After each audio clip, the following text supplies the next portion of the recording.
Halo anak-anak, Assalamualaikum warahmatullahi wabarakatuh. Gimana nih kabar kalian semua? Semoga kita semua dalam keadaan sehat, dan kita sama-sama berdoa semoga wabah di bumi ini cepat hilang dan bumi ini cepat pulih kembali sehingga kita bisa beraktivitas seperti biasa. Amin. Kembali lagi di pembelajaran daring bahasa Indonesia. Untuk pembelajaran daring bahasa Indonesia kali ini kita akan membahas mengenai puisi. Sebelumnya kalian boleh persiapkan dulu buku bahasa Indonesianya, buku tulisnya, dan alat tulisnya. Nanti jika ada materi yang boleh kita sampaikan tidak ada di buku LKS kalian boleh tambahkan catatannya. Baik, sekarang kita buka buku LKS-nya halaman 45. Pada halaman 45 kita akan membahas mengenai puisi. Sini sebelumnya apa ada yang sudah pernah membuat puisi? Nah, kalau belum, di sini kita akan sama-sama belajar bagaimana sih cara membuat puisi. Sebenarnya ketika kita ingin membuat sebuah puisi, modal utama dalam pembuatan puisi itu sudah kita miliki. Apa sih modal utamanya? Modal utama dalam membuat sebuah puisi yaitu adalah perasaan kita sendiri. Jadi sebuah puisi itu muncul, sebuah puisi itu terlahir dari perasaan seseorang. Biasanya itu perasaan ya penulis puisi tersebut. Perasaan yang bagaimana? Nah, di sini mungkin yang pernah membaca sebuah puisi yang temanya romantis, temanya mengenai persahabatan, temanya mengenai bahagia, senang. Jadi dalam membuat sebuah puisi, perasaan yang bisa dituliskan untuk membuat puisi itu bukan hanya kegembiraan saja, bukan hanya bahagia saja, bukan hanya puisi mengenai percintaan saja. Namun ketika kita merasa kecewa, kita merasa sedih, kita merasa sakit hati, itu juga bisa kita tuangkan di dalam sebuah puisi. Jadi perasaan apapun yang kalian pernah rasakan, yang kalian mungkin sedang alami, bisa kalian tuangkan dalam sebuah puisi. Nah, jadi tidak ada alasan kalau kalian tidak bisa membuat puisi, karena puisi itu tadi modal utamanya hanya perasaan kita. Nah, untuk puisi itu sendiri, pengertiannya adalah suatu karangan yang mengungkapkan pikiran dan perasaan dan dibentuk dengan kalimat-kalimat yang indah. Nah, jadi tadi modal utamanya perasaan. Lalu dikombinasikan dengan pikiran kita. Jadi ketika kita ingin menulis perasaan kita, bukan hanya seperti kalian menulis perasaan di dalam buku diary, ya sudah kita tulis saja apapun yang kita rasakan, kita tulis tanpa memikirkan ini kira-kira bagus tidak ya, ini kira-kira indah tidak ya. Karena kalau di buku diary itu kan biasanya hanya diperuntukkan untuk diri kita sendiri saja. Namun ketika kalian buat sebuah puisi, perasaan yang kalian tuangkan dalam sebuah puisi harus kalian pikirkan dengan baik. Pikirkannya apa? Nah, tadi menggunakan bahasa ataupun kata-kata yang indah. Jadi kalian coba susun kata-kata yang indah. Ya, kalian susun kalimatnya seperti supaya puisi itu terlihat menarik, puisi itu terlihat indah, seperti puisi-puisi yang pernah kalian baca di luar sana. Nah, jadi itu pengertian dari sebuah puisi. Selain itu, untuk puisi memiliki ciri-cirinya. Nah, jadi ciri-ciri puisi di sini berbeda dengan karya-karya pada umumnya. Untuk puisi memiliki 4 ciri. Yang pertama, bahasanya disusun secara baik ataupun indah, seperti yang sudah tadi Bu Anta jelaskan. Jadi bahasa-bahasanya tidak bisa kalian menggunakan bahasa yang asal-asal saja. Contoh seperti kalian menulis diary tadi, atau seperti kalian berbicara dalam kehidupan sehari-hari. Nah, kalian boleh bandingkan bahasa dalam sebuah puisi dengan bahasa yang ada mungkin di naskah drama. Itu mungkin sama-sama karya sastra. Namun ketika kita membuat naskah drama, kita boleh menggunakan bahasa atau ungkapan-ungkapan umumnya yang kita gunakan dalam kehidupan sehari-hari. Namun ketika kita membuat sebuah puisi, kita lebih harus pintar lagi milih katanya, ya, kata-kata yang bagus, kata-kata yang indah, supaya puisi kita juga terlihat indah. Ya, yang kedua, bahasanya itu bersifat konotatif. Konotatif di sini maksudnya ialah makna yang tidak sebenarnya. biasanya dalam sebuah puisi itu sering menggunakan bahasa-bahasa yang bahasa-bahasa kiasan, bahasa-bahasa konotatif, di mana dia memiliki makna di luar dari kata tersebut. Jadi si penulis ini biasanya menggunakan lambang-lambang, menggunakan simbol-simbol untuk menutupi makna yang sebenarnya gitu. Jadi menggunakan kata-kata hiasan, kata-kata konotatif. Mungkin di sini ada contohnya di halaman 48, kalian bisa lihat di nomor 7 itu ada contoh puisi judul Aku karya Chairil Anwar. Nah, di sini bisa kalian lihat ya, ada kalimat yang menyatakan aku ini binatang jalang. Nah, di sini yang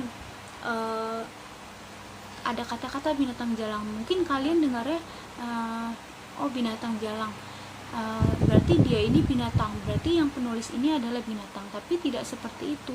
Nah, dia itu tidak menggunakan kalimat-kalimat, tidak menggunakan kata sebenarnya dari binatang jalang ini. Jadi hanya untuk perumpamaan ya, bahwa kan binatang jalang itu binatang yang senangnya adanya di jalan, senangnya berkeluyuran. Nah, dia menggambarkan dirinya itu seperti binatang jalang itu, dimana dia memang hidup di jalan ya, dia tidak memiliki keluarga, dia hidup di jalan dengan kemacetan, keramaian, dan lain-lain. Nah, itu contoh dari bahasa konotatif, yaitu bahasa yang tidak menggunakan arti atau makna yang sebenarnya.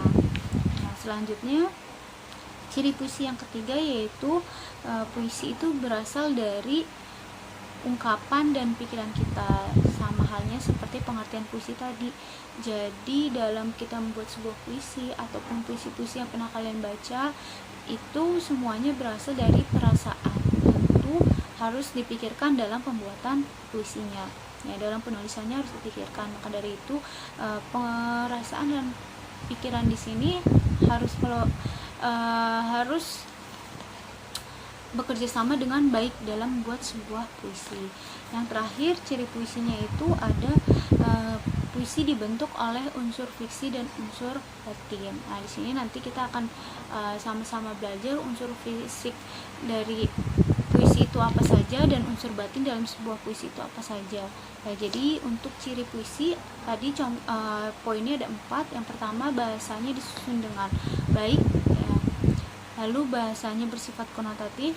Yang ketiga, puisi ini dibentuk dari perasaan dan pikiran. Dan keempat, puisi ini juga dibentuk dari unsur fisik dan unsur batin. Selanjutnya untuk unsur fisik. Nah, unsur fisik dalam sebuah puisi ini ada 6 ya, unsur fisiknya ada 6.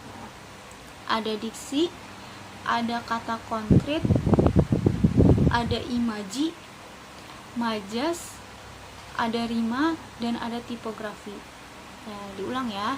Jadi unsur fisiknya ada diksi, ada kata konkret, ada majas, rima, tipografi, dan ada imaji. Sini yang pertama ada diksi. Diksi itu pemilihan kata.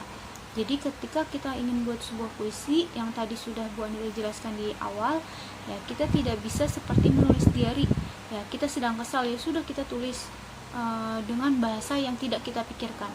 Nah, walaupun perasaan kita kesal, walaupun puisi yang ingin kita buat ini bukan puisi yang romantis, bukan puisi yang bahagia, tapi dalam pemilihannya juga harus dikemas dengan baik ya, dengan apik supaya puisinya tetap terlihat cantik. Nah, seperti itu. Banyak kok kata-kata yang memang maknanya ini negatif, namun kita bisa bungkus dengan kata-kata yang lebih positif supaya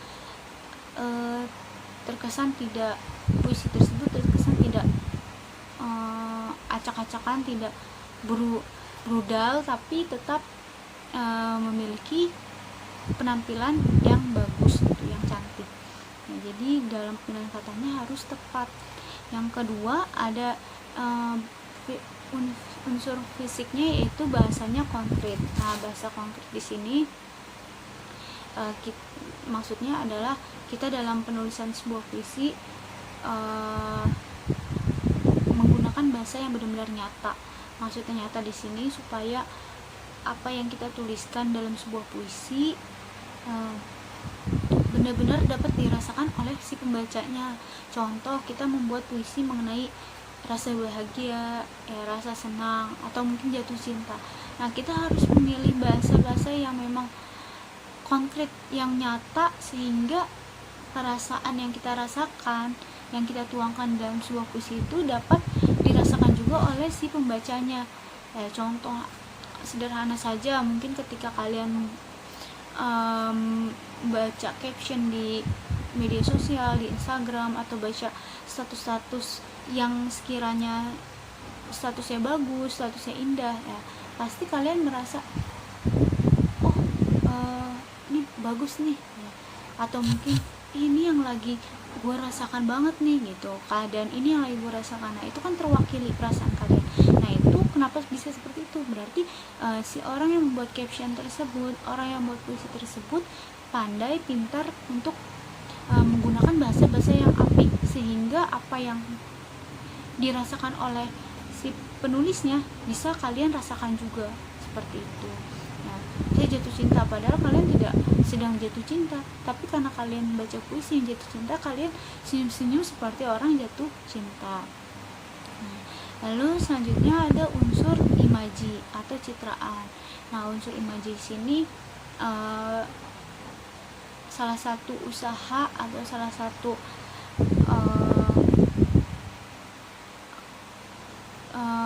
tindakan dari si penulis puisi, ya, supaya pembaca merasakan juga apa yang dirasakan, seperti yang kata-kata konkret tadi kan usahanya dia dengan menggunakan kata-kata konkret.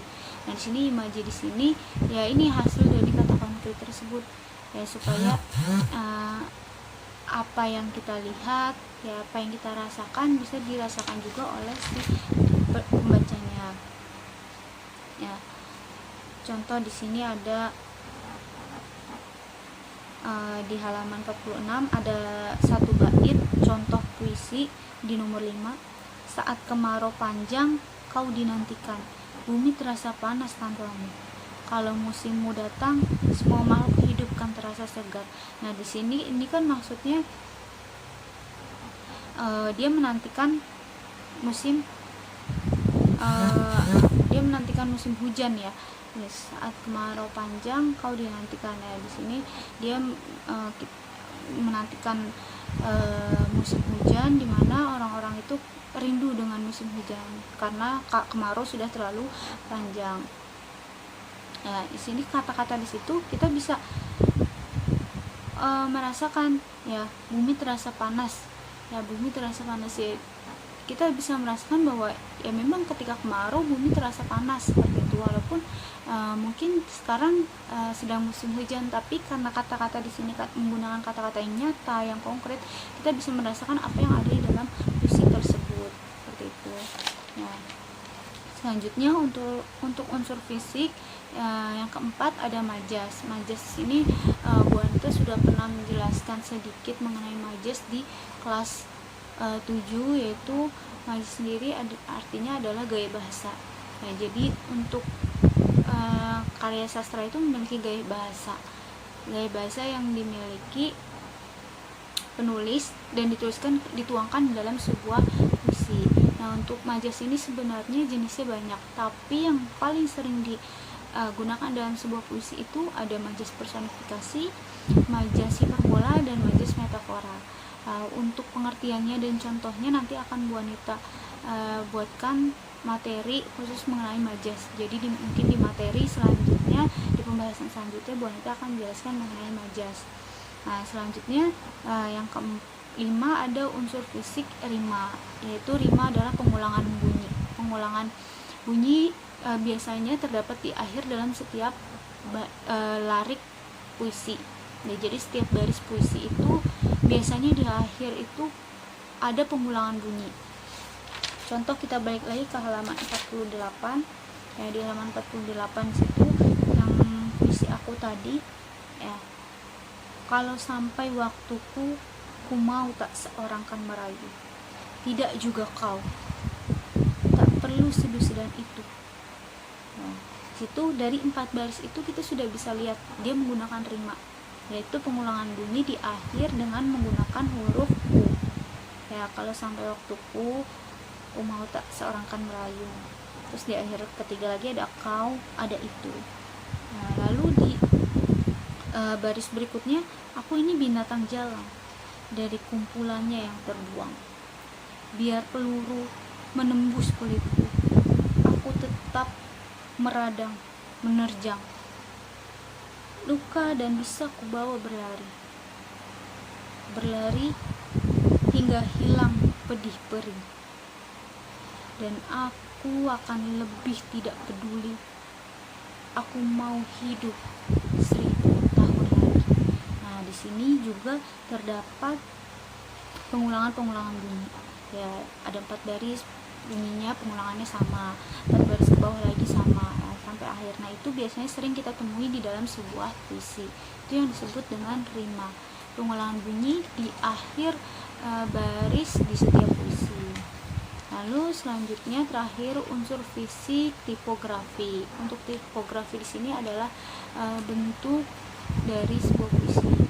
Jadi mungkin ya, kalau kalian sering melihatnya puisi, ya udah bentuknya seperti itu, ada baris 1, baris 2, baris 3 ya, dengan baris yang memang normal seperti itu ya. Contoh ya, seperti contoh-contoh puisi ini kan ada beberapa contoh puisi. Nah, ini kan bentuknya ya udah seperti ini ya, layaknya tulisan, layaknya karya baris, ada baris 1, 2, 3, ada bait 1, 2, 3 seperti itu. Namun sebenarnya untuk tipografi atau bentuk puisi itu sendiri banyak bentuknya ya. Mungkin ada juga bentuk puisi yang terlihat tidak jelas, atau mungkin ada bentuk puisi yang menyerupai dengan bentuk suatu benda. Nah, itu ada. Nanti Bu Anita juga di kesempatan lain, di pembahasan lain mungkin nanti akan Bu Anita jelaskan mengenai bentuk dari sebuah puisi ya, jadi ada jenis-jenisnya. Nah, itu untuk unsur fisik dalam sebuah puisi. Yang terakhir ada unsur batin dalam puisi. Unsur batin di sini ada 4. Yang pertama tema, kedua perasaan, ketiga nada dan suasana, dan yang keempat terakhir amanat. Nah, jadi untuk setiap puisi ya, setiap karya itu memiliki tema, dan kita bisa menentukan temanya itu apa ketika kita sudah membacakan puisinya secara keseluruhan ya. Jadi tidak bisa kita hanya menilai temanya A, temanya B hanya sekedar dari membaca judul, karena judul dengan tema itu berbeda tuh. Jadi untuk tema kita harus membaca keseluruhan, baru kita bisa menyebutkan bahwa ini temanya tentang persahabatan, ini temanya tentang perjuangan, tentang religi, keluarga, dan lainnya, seperti itu. Yang kedua yaitu unsur batin perasaan ya, jadi ini yang tadi Bu Anita katakan, unsur utama dalam pembuatan sebuah puisi, nah itu perasaan, dan itu masuk ke dalam unsur batin. Nah, ketiga ada nada dan suasana ya, jadi puisi itu kan identik dengan pembacaan ya. Ketika kita menulis puisi ya, kita bertujuan untuk puisi itu dibaca ya, dibaca oleh seorang. Nah, jadi untuk pembacaan puisi di sini sangat kental dengan sangat dekat dengan nada dan suasana. Ketika kita membaca sebuah puisi, nada yang kita bacakan harus sesuai dengan apa yang ada di dalam puisi tersebut. Ketika puisinya itu tentang sedih ya, kita membaca puisi tersebut ya sedikit menurunkan nada pembacaan kita. Nah, layaknya orang memang sedih ya, layaknya kita merasakan apa yang dirasakan oleh puisi tersebut. Tapi ketika kita membaca puisi mengenai perjuangan ya, kita harus semangat ya, kita harus membaca dengan semangat, dengan lantang, seperti itu. Yang terakhir ada amanat. Nah, jadi setiap puisi, baik itu puisi mengenai sedih, mengenai bahagia, kecewa, dan lain-lain, itu harus ada amanat atau pesan yang dapat diambil oleh pembacanya. Jadi kita bukan sekedar melampiaskan perasaan kita bukan sekedar melampiaskan amarah kita, kecewa kita, namun di situ harus ada pesan yang dapat diambil oleh orang lain ketika membaca puisi yang kita buat. Nah, itu unsur batin di dalam sebuah puisi. Nah, mungkin untuk pertemuan kali ini Bu Anita hanya memberikan materi sampai di sini dulu. Semoga nanti di pertemuan selanjutnya Bu Anita akan bisa menjelaskan materi-materi selanjutnya ya. Jika ada pertanyaan, kalian boleh tanyakan di kolom komentar ya, ataupun kalian tanyakan di WhatsApp Bu Anita secara pribadi ya. Untuk absensinya atau daftar hadirnya seperti biasa, tolong capture kalian sedang menyaksikan video ini, tolong foto, nanti kirim ke Bu Anita secara pribadi ya. Mungkin ada kesalahan atau kurang jelasnya dari penjelasan Bu Anita minta maaf sebesar-besarnya. Dan semoga apa yang Bu Anita sampaikan hari ini bisa kalian pahami dengan baik dan berguna untuk kalian. Bu Anita ucapkan terima kasih. Assalamualaikum warahmatullahi wabarakatuh.